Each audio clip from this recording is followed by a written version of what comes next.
All right, it's time to get back to this WPL LCG build. Things have been put on hold for a little bit because I was waiting for drive shafts. So I did have drive shafts ordered, and then somebody suggested that maybe I should use MN78 drive shafts. Thank you to whoever it was that suggested the MN78 drive shafts. So this was the holdup, but in this video, we're gonna put these drive shafts on. We're also gonna put the tires on these beadlocks, and then we're gonna put these brass extensions on. Should get about 12 millimeters of extra width out of each one.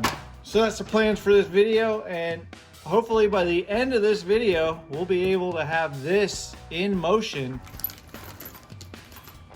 So these MN76 drive shafts, they come with these little sleeves to adapt from 3 millimeter to 4 millimeter. So I put this one on. You actually have to press it on with like a pliers or something. It's not a loose fit. When you squeeze it on, you want the open side on the flat side of the drive shaft.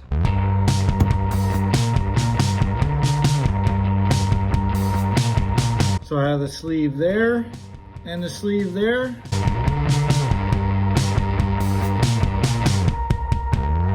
Okay, let's test it out. Oh, nice. Nice. So now it's time to put some wheels and tires on it.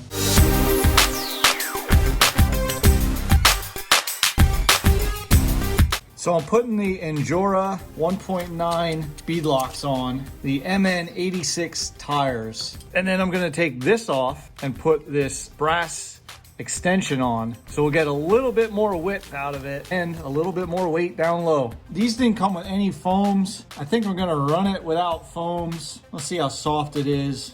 Just depends how heavy that gets. So this is a two-piece rim. You have the two halves there. You have the beadlock ring there. And then this here is for the hub, and this is extremely light. I should do a little weight test and see just how much more it's gonna add. So the aluminum one that comes on the Injora only weighs 3 grams, so it's pretty light. This has to be at least twice as heavy, if not 3 times as heavy. So that was 3 grams. This is, holy crap. So this is 8 times heavier than what this is. This is 24 grams for one of these. So we gain 21 grams of weight per wheel. So first thing we have to do is we have to put all the screws in all the holes. So that's gonna take a while. So I'm not gonna show the whole thing. It's gonna be quite boring. So next time you see this, all the screws are gonna be in. Now we'll just slip that through there. And here we go. That's a perfect fit. So then we'll take this ring and slide it through the back of the tire. And we just have to line the screw holes up. Once we get one started, then the rest should go pretty easy. It's just getting that first one. Okay, there's the first one. I didn't tighten it all the way tight because I want it to be able to move a little bit so I can get this other one in. Once you get 2 in, you can pretty much get the rest of them in, no problem. Now let's get these other 4 in here.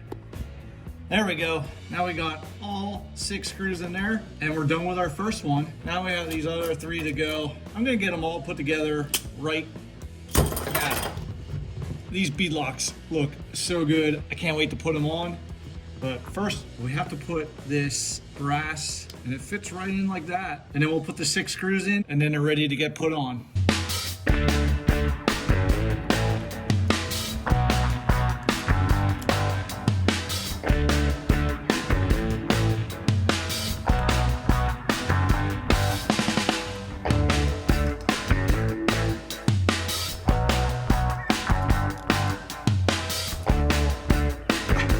It looks so good, so good.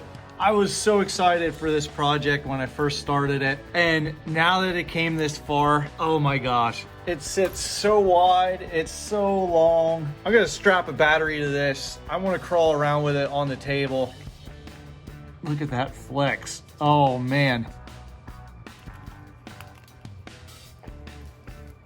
There we go. It's not the best, but it should work.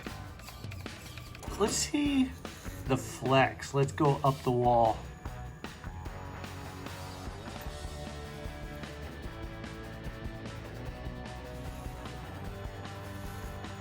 Well, that'll be it for this video. I know I didn't do much running with it. I just put it up on the wall a little bit. It turned out really great with those beadlocks. Next video, we are gonna try and fit a body on this thing. So hit that subscribe button. But as always, thanks for watching.